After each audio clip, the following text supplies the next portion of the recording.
नमस्कार, इन खबर में आपका स्वागत है। मैं विद्याशंकर तिवारी। निर्भया के 4 दोषियों में से 2 की क्यूरेटिव पिटीशन खारिज हुई। मुकेश चला गया मर्सी पिटीशन लेकर के और साथ में हाई कोर्ट में कि जो भी आपने डेथ वारंट जारी किया है इस पे रोक लगाइए। उसको लेकर के हाई कोर्ट में दोनों तरफ से बहस हो रही है। वैसे अभी तक की जो नियम और परंपरा है उसके मुताबिक कोई भी पिटीशन यदि पेंडिंग रहती है और जो दोषी है यदि उसका स्वास्थ्य ठीक नहीं रहता है तो फांसी नहीं दी जा सकती। दोषी पक्ष की पूरी कोशिश है कि किसी तरीके से 22 तारीख को टाल दिया जाए, यानी कि फांसी ना होने पाए। लेकिन कल जेल में एक बड़ा ही भावुक सीन था। इसके पहले में ऐसा ही जो है लोअर कोर्ट में सीन उपस्थित हुआ था जब निर्भया की मां और दोषियों में से एक की मां के बीच में बहस हो गई थी। दोनों माओं ने ये सवाल उठाया था कि मैं भी मां हूं, लिहाजा हमारी बातों पे कोर्ट को गौर करना चाहिए, दया कीजिए, जो गलती हो गई उसे माफ़ कर दीजिए।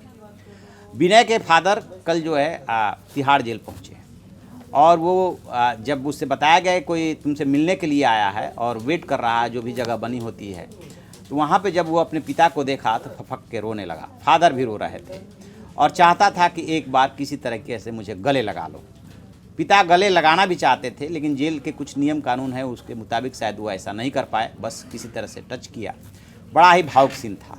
होता भी यही है, जब भी किसी दोषी को उम्र कैद या फांसी की सज़ा होती है, ख़ास तौर से जब फांसी की सज़ा होती है तो वो अपने को गिल्टी तो फील करता है कि हाँ हमसे गलती हो गई, लेकिन अब उसके पास वापस लौटने के लिए कोई रास्ता नहीं होता है, क्योंकि सज़ा तो सज़ा होती है। लोअर कोर्ट से लेकर सुप्रीम कोर्ट तक इसमें इन्वॉल्व है और इसमें अब होता हुआ कुछ नहीं दिख रहा है, क्योंकि इतना इसको लेकर के जन दबाव है कि राष्ट्रपति के पास जो मर्सी पिटीशन भेजी गई है उसमें से कुछ निकल करके आएगा, ऐसी उम्मीद न तो दोषी कर रहे हैं न दोषी के परिजन कर रहे हैं।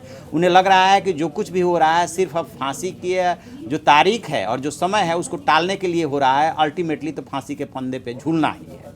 तो ये रहा विनय का। और अब मुकेश चूंकि हाईकोर्ट पहुंचे हुए हैं और उधर से मर्सी पिटीशन लगाया हुआ है, 2 के पास यानी कि पवन और अक्षय के पास अभी क्यूरेटिव पिटीशन और उसके बाद मर्सी पिटीशन का विकल्प है। लेकिन हाई कोर्ट में जो आज पॉइंट उठाए गए वो बहुत ही खास थे। उसमें ये बात आई कि 2017 में जब मामले का निस्तारण हो गया था तो आप जो है ये 2 साल से क्या कर रहे थे, आपने सारे विकल्प क्यों नहीं आजमाए? इसका ठीक जवाब दोषियों के वकीलों के पास नहीं था। दोषियों की तरफ से कई वकील खड़े हो गए हैं, उन्हें लग रहा है कि अब इनकी मदद की जानी चाहिए।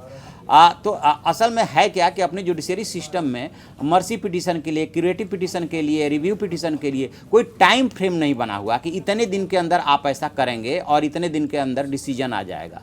इसी टाइम फ्रेम के न होने की वजह से दोषी इसका लाभ उठाते हैं और ये कोशिश ये करते हैं कि किसी तरीके से जो है जो फांसी की सज़ा है वो टल जाए और उस 22 जनवरी को ना होने पाए। अब देखते हैं कि हाई कोर्ट के क्या एक तरफ डिसाइड करता है, दूसरी तरफ जो मर्सी पिटीशन गई है राष्ट्रपति के पास, उस पर क्या डिसीजन होता है, क्योंकि राष्ट्रपति के पास जब भी ऐसी कोई पिटीशन जाती है तो होम मिनिस्ट्री को भेजते हैं और होम मिनिस्ट्री संबंधित स्टेट को, यानी कि दिल्ली सरकार के पास वो आना ही आना है। दिल्ली सरकार उसमें अपना रिकमेंडेशन लगाएगी, फिर गृह मंत्रालय होते हुए राष्ट्रपति के पास जाएगा। स्वाभाविक सी बात है कि इसमें एक सर्टेन टाइम पीरियड लगेगा और जब तक पेंडिंग रहेगा तब तक ये कह सकते हैं कि चूंकि हमारा मर्सी पिटीशन पेंडिंग है इसलिए कोर्ट जो है इसको रोके।